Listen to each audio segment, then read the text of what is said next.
Unless you've been living under a rock, you know all about this card. This card and design, it's really a work of art, and this comes from one of the most iconic sets of all time. And so I'm sure it would surprise you to know that there was a time when nobody wanted any of this stuff. And it's not just the card that commands all the attention.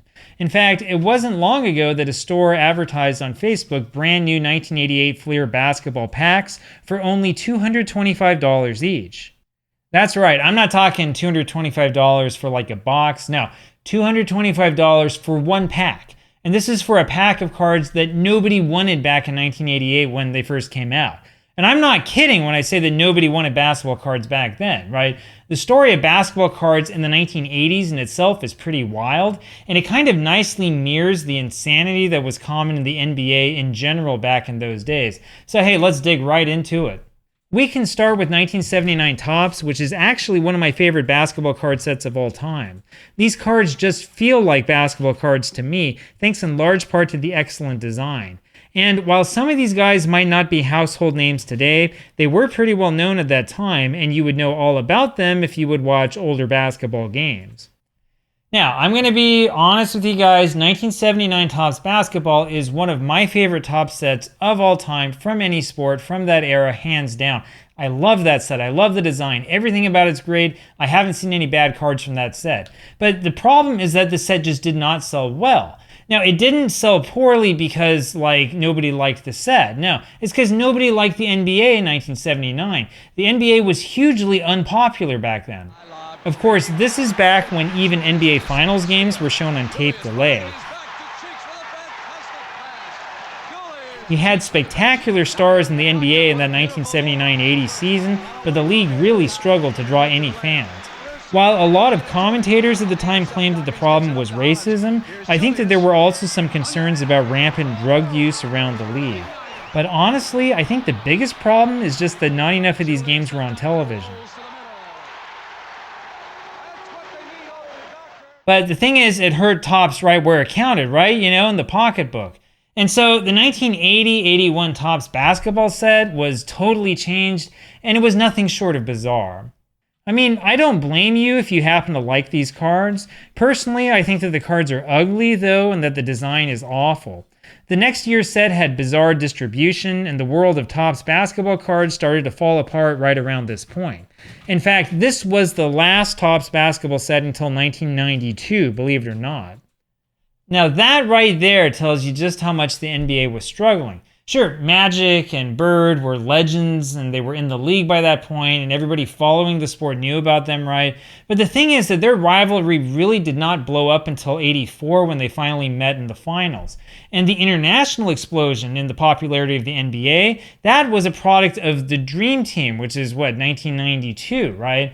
And that helps explain what happened in the meantime. Before Fleer came along, there was this company called Star that had the NBA license for a brief period of time. Star's cards came as mail order sets, not in randomized packs, and they were sent out in these cellophane wrappers. While these cards did have a limited print run, the fact that they were not released in stores traditionally hurt them in the eyes of serious collectors. Plus, of course, there were all sorts of odd special sets and things that were kind of hard to categorize.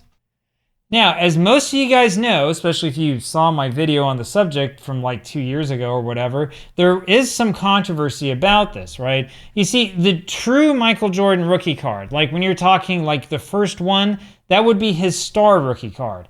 Now, I think that it is safe to say that the Star card is really the rookie card. It came out first, and it's a legitimate card. This is not a fake. It was also extremely short printed compared to the more famous Fleer rookie. But, of course, reputations die hard. While there are actually a couple of 1985 Star Jordan cards, this is the one that everybody gets excited about. The Fleer card has a better action shot, of course, but the Star card came out a year earlier. But, for example, you don't see people getting quite as excited for this 1984 Olympic Team Jordan card. This Rookie of the Year card is just as short printed as the other Star card, but it doesn't attract the same level of attention. And this Court Kings card had a much better photo, though nobody seems to notice. I mean, hey, at least Star gave us something, right? But the quality of the cards, it's pretty suspect. And there was that stupid reprinting and counterfeiting scandal a few decades later. That really hurt the company's reputation, to this day, in fact. Now, Fleer, on the other hand, was already an established player in the trading card business by the mid-'80s.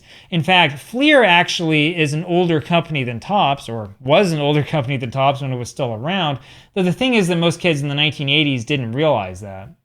Actually, the concept of bubblegum was invented by the Fleer company. The gum first came out around 1928, and it was a big hit, even if it did receive some resistance in the press. Of course, there weren't any cards with the gum back in those early days. Now, there was a 1923 Fleer baseball card set, though very little is known about that set.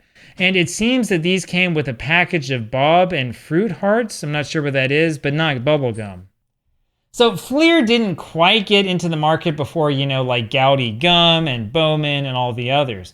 But Fleer absolutely was a major player in the gum industry back in the good old days. In fact, once the bubblegum card wars between Topps and Bowman ended in 1956, Fleer made preparations to come out with its own cards. Baseball cards, of course, not basketball. The old 1961 Fleer Baseball Great set was not popular at all. The cards were boring and featured retired players, most of whom were dead. Fleer tried to sweeten the deal by offering a decal and sticker along with the gum, but it didn't work so well. Fleer did manage to come out with an abbreviated set in 1963 featuring contemporary players. Unfortunately, a long court battle with Topps put an end to this set before any other series could come out. Notice too that Fleer sold these cards with cookies, since Topps maintained this monopolistic control over the bubblegum card market. Well, Fleer then went to war with Topps in the courts. This is a war that lasted over a decade and a half. Now, in the end, Fleer was successful. It was able to force the Topps monopoly to break apart. But of course, its focus was still on baseball cards and not so much on the other sports. I mean, Fleer did briefly come out with football card sets in the early 1960s. Not a whole lot of people pay much attention to these sets these days, unfortunately. Fleer was also known for doing these team action cards for decades, though these were never really all that popular. However, as unpopular as basketball cards were in the early 1980s, they were a lot better than these.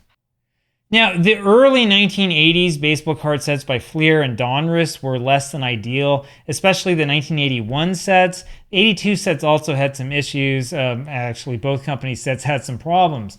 Donruss, however, managed to improve the card quality relatively quickly.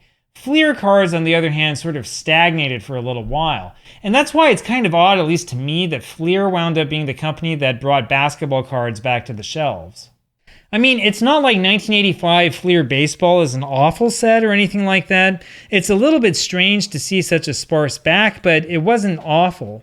But the Donruss set that year looked 100 times better, and that was deliberately short printed too. Even the backs of Donruss were more impressive. Anyway, for whatever reason, Fleer decided that the time was right for more basketball cards. But there was a major problem. The distribution of those 1986 Fleer boxes was just horrible. This June 1987 newspaper clipping indicates that a few 7-Eleven stores carried packs of basketball Fleer, but they apparently ran out and no traditional card shops bothered to even stock the product. Of course, it's not like these cards were expensive in those days, as this Oregon advertisement shows you. As legendary as this card might be today, nobody wanted it back then.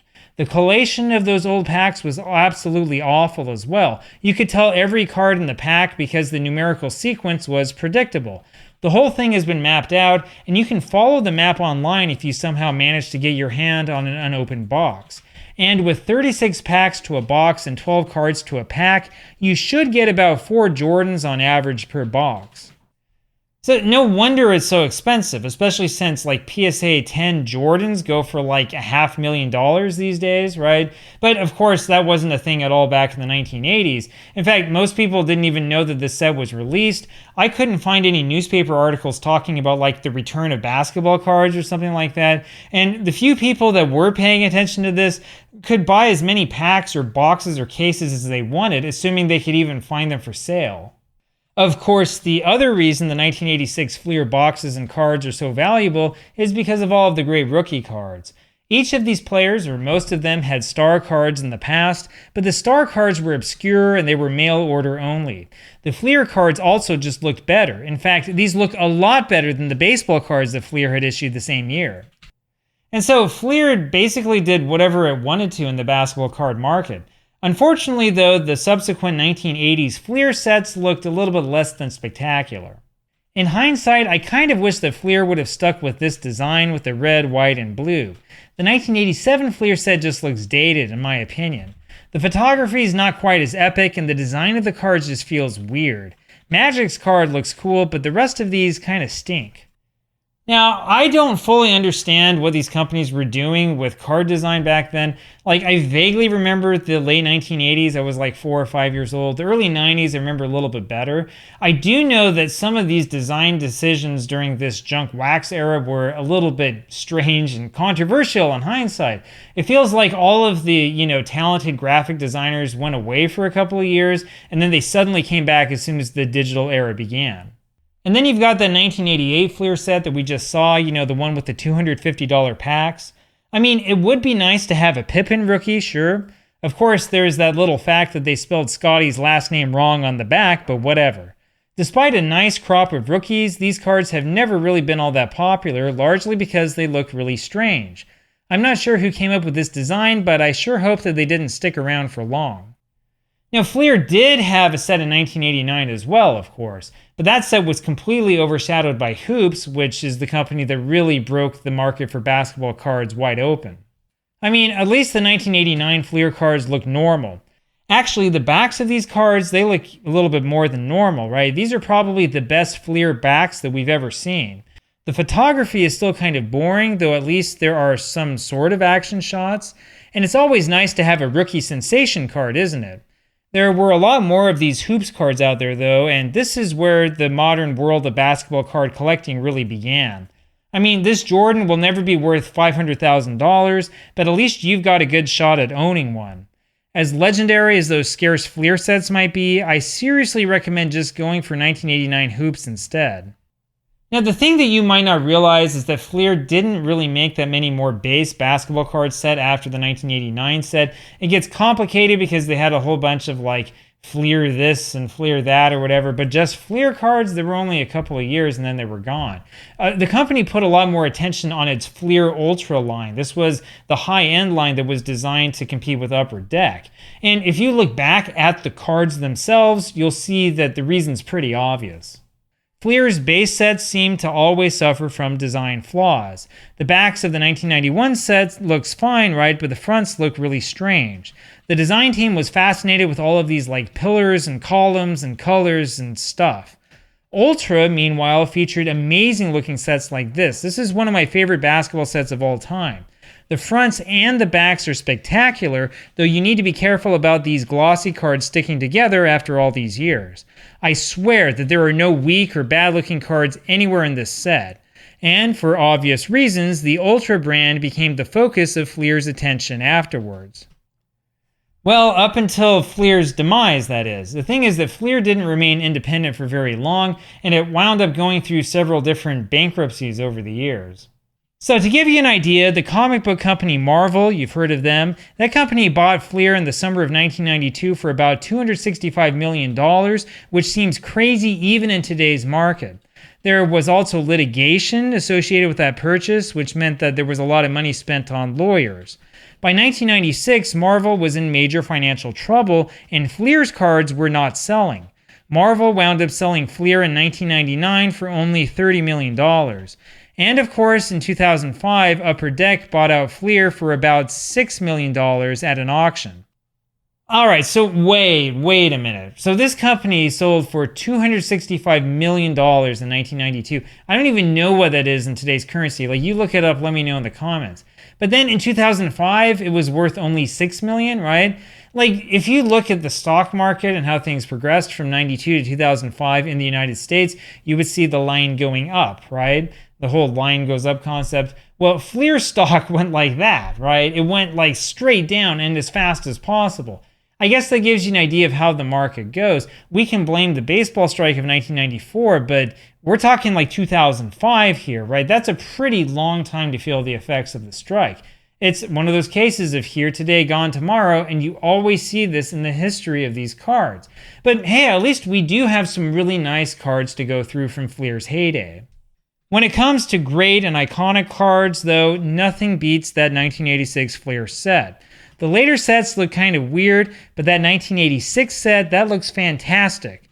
But good luck getting your hands on this baby. So Fleer played a very important role in the basketball card industry, absolutely, but it didn't last long. But one thing is for certain, that legendary 1986 set will always be remembered, thanks in large part to Michael Jordan. Now, it is likely that the Jordan Star cards will in the end wind up selling for more, since those cards legitimately are short printed. However, nothing will ever be quite as iconic as the 1986 Fleer cards, even though the company really stunk afterwards.